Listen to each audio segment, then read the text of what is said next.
watching Backyard Ben's recreation leader in Central Oregon 360. Let's go. Is that Diamond Peak? Yeah. That looks skiable. Should go ski that. Holy smokes. Am I in the Bahamas? Right? Bahamas? I just like, it's like you're going to be so sad you don't have your like board. Oh my gosh. It was just like, and then you go. We could both be on your board, right? Yeah, What are you we talking can. about? Yeah. I might flip it over a couple times. Yeah. Cool. You can really just ride that line of like Bahamas, sandy bottom, deep dark blue lake. So I am with Emily. She works for Discover Your Forest. And what's your official title? I am the Wildfire Education Coordinator. So what does that mean? So essentially I work for a nonprofit Okay. that is a partner of the Deschutes and Ochoco National Forest. So I get to do a lot of wildland fire education and outreach opportunities. I love that. Yeah, so today I want to show you some of the areas that I actually got to visit when I was a public information officer working on the fire. Well, I'm looking forward to today. Let's go have some fun. Let's do it.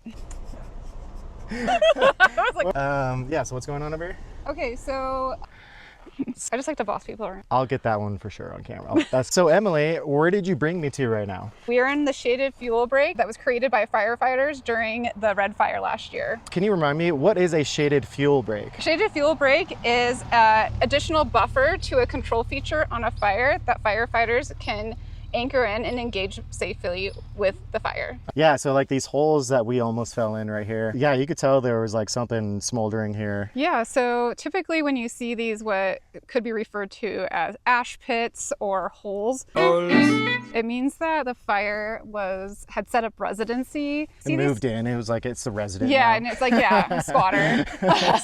But no, essentially you see these ash pits in these holes and the fire might have like consumed a stump. So it picked up residency, it squatted, and then it trashed the place. Exactly. The last time I walked the trail this direction, the fire was still at least 40 to 50 feet away from the trail, just kind of creeping and smoldering along. These trees ahead of us were green. You're not green anymore. They're not green anymore. Keep it green. I went in with the fire behavior analyst. We were out for maybe in 45 minutes, and we came back, and the fire had moved about 40, 50 feet to bump the trail.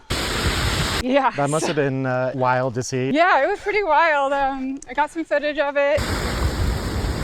It was loud. You could definitely not see very much, and it felt hot. There were embers flying across into the trail. And you could just stand on the trail, smoke around you, and just hear trees fall, and you didn't know how close they were or which direction they were going. That sounds really scary. It was pretty scary. It was scary and Fun at the same yeah, time. a little exhilarating. Here, let's stop here for a second. So all along this trail have the hose sprinklers set up. Because they knew the fire was creeping down and it would hit like these fuel pads, like you can see these down logs, and it would just make a little run and then catch these smaller dead or unhealthy trees, and they would just go up in flames. This is what she does. She cooks up a little bit right at the base. Little pocket of heat gets going. Heads up! Yeah, so you could tell that all the sprinklers that you were just talking about did a phenomenal job. I mean, look at all these wildflowers right here just blooming. I know, it's so lush. I feel it. Feel Look it. at the horses. You're gonna pop out. Can I get your horse? Definitely had a long life. I mean, look at this. So this is a Doug fir, and it has been adapted to living with fire by growing this super thick bark. Big bow. This one seems, yeah, this one's definitely thinner, low scorch, so probably less intensity. Yep.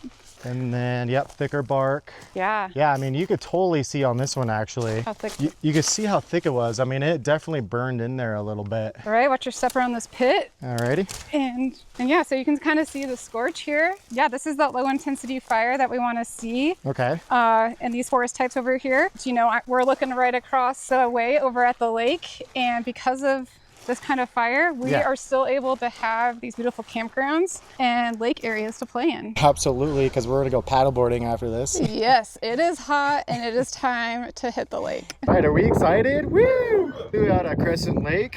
Bahamas. That way? Hold up. Whatever we can do to limit the amount of unintentional fires started, the better chance we have of keeping these places that we love. As we set up camp, Emily's words resonated with me.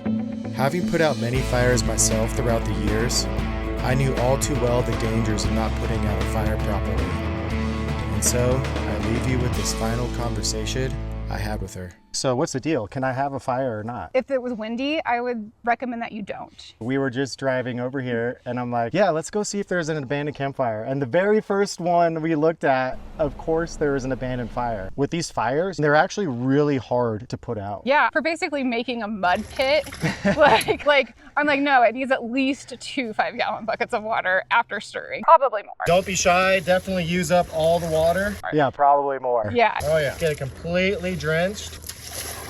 I found when I was a ranger that so often, I do believe that people tried to put their campfires out before they left, but they just didn't put enough water on it. Flip it around.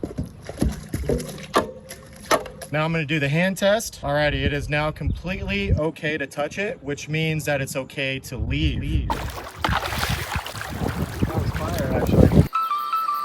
Explore more with Subaru of Bend, Central Oregon 360, and Backyard Bend. For more great outdoor ideas and adventures, find Trevor at recreationleader.com. Let's go.